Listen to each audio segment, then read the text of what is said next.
What's up, Michigan State fans? It's Jacob Katzinger back for a post-game now edition of the Michigan State Spartans Insider Podcast. This is being recorded immediately following Michigan State's 83-66 victory. Number 17 Michigan State over the 12th-ranked Kentucky Wildcats. Big-time win for Michigan State. Can't understate the importance of this one as far as games in November go. National audience, the Champions Classic. It's on ESPN. It's going to be one of the most watched college basketball games of the season, and especially in the earlier portions of the calendar when you still are kind of competing with football a little bit. And Michigan State goes out and plays by far their best game of the season. I predicted Kentucky. Hand up. I predicted Kentucky to win this game. My main reasoning was I didn't think Michigan State had the offense necessary to keep up with what Kentucky had. They were missing two big contributors for them, not on the floor for this game due to injury. I still thought Kentucky had the depth and the shooters to be able to outpace Michigan State. Was wrong, certainly. Again, the big stunner from this game is the three-point shooting. Michigan State entered this game with 13 made threes on the season. In 3 games, they're shooting about 21 or 22% on the season, and they go into Madison Square Garden and shoot the lights out of the building. 11 for 22 from deep is the final line for Michigan State, and it was above 50% for a good portion of this game. You had 3, and again, it wasn't just from one guy just lighting it up. You had threes made from Jackson Kohler, Trey Fort, Cohen Carr, Kurt Hayne made 3 of them, and Jesse McCulloch made 2 of them.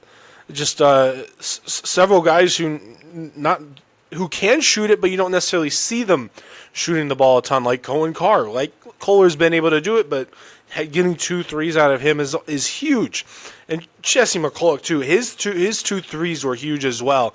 Got to give my flowers to him because there was one time Kentucky had some momentum in that second half, and McCulloch just hit a 3, and it was like, just to extend that lead about. Again, it's 3 points. It's worth a lot.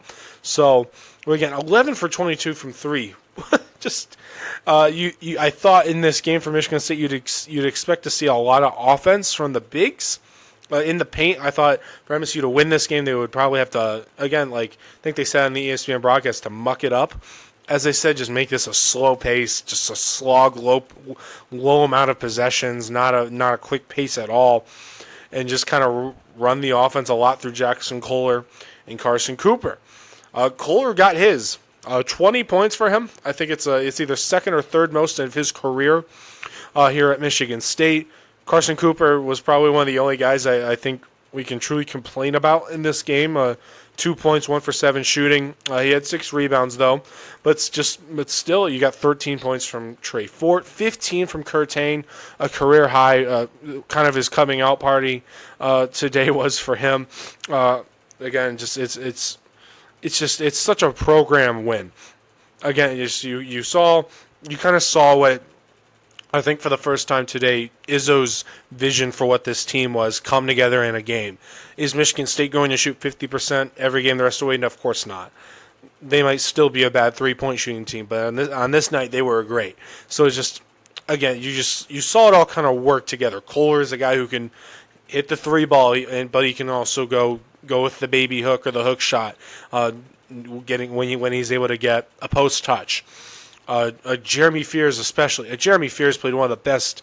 I'm kind of loosey-goosey right now just because there's so much going on and how many players you need to give shout-outs to in this game. But really, Jeremy Fears played one of the best basketball games I think I've ever, in my time here at Michigan State, one of the best games in a while. For a Spartan, especially in the context of it's a national stage, you're playing a top 25 team, you're the underdog. Not a lot of scoring, 8 points, but 6 rebounds and 13 assists for Jeremy Fears. That's a career high as well. And the impressive part is he took care of the ball.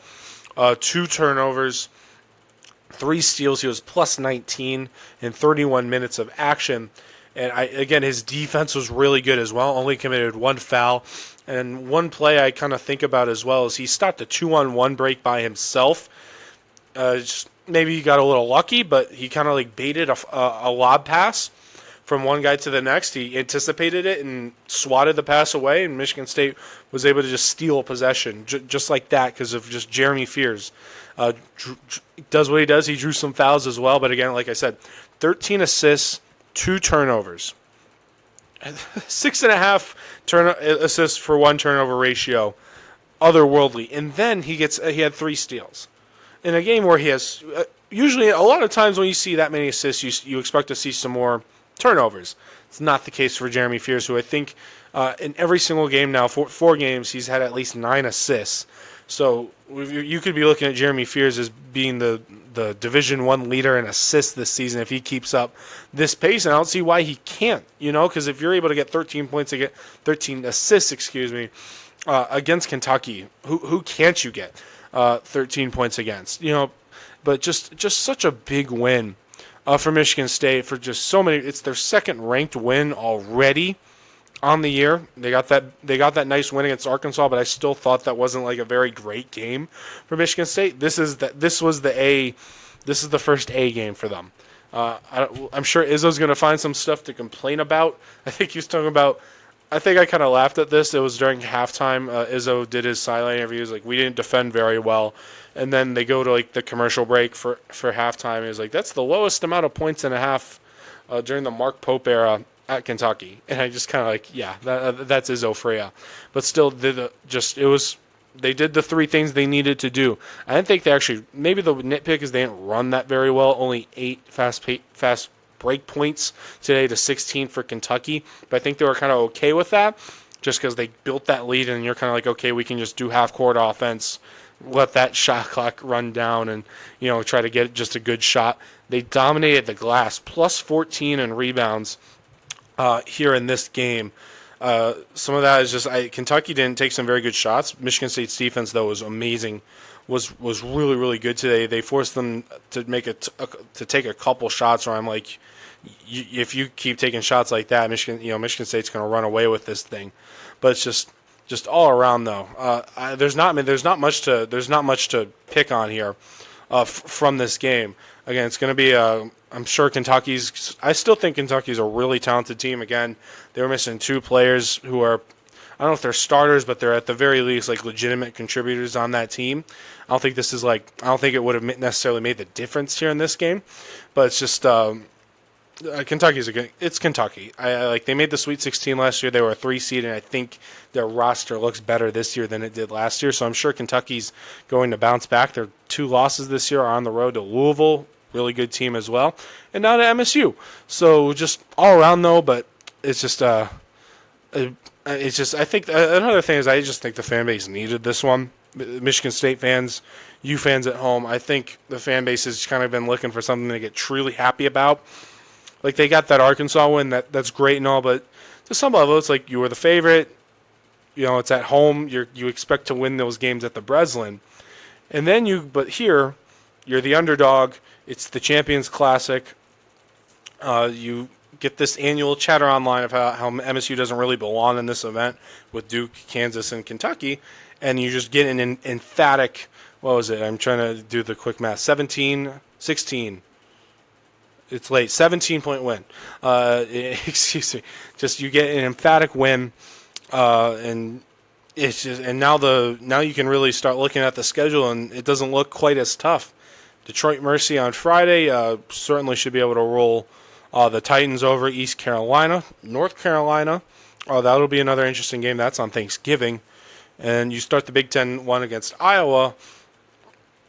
So I mean, again, the only game that I think that you truly worry about too much for a bit, really from now until New Year's, is Duke. You get them at home. Duke's very, very good. Duke could certainly come into the Breslin Center and win this and go win.